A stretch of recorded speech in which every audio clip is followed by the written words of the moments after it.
పరిస్థితి ఏంటంటే ఈరోజు మళ్ళీ వాళ్ళు ఇప్పుడు తప్పించుకున్నారంటే ఇంకో 3 ఏళ్ళు మీకు దొరకరు.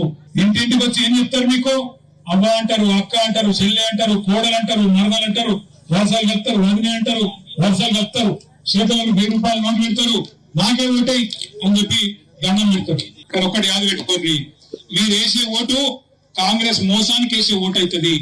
ఒకసారి ఎవరి చేతుల మీద మోసపోతే అది మోసం చేసిన తప్పు అవుతుంది.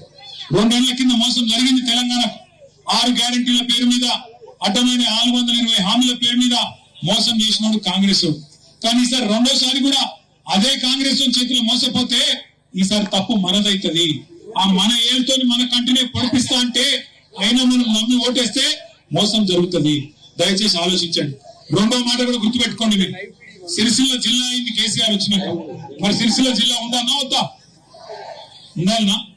మరి రేవంత్ రెడ్డి తీసేస్తా అంటే కూడా మీరు కాంగ్రెస్ కి ఓటేస్తారా? మరి ఇప్పుడు మీ జిల్లా తీసేస్తా, మీకు రూపాయి ఏది పట్టించుకోను, గదే 2000 పెన్షన్, గదే పాత కథ తప్ప కేసీఆర్ ఇచ్చింది.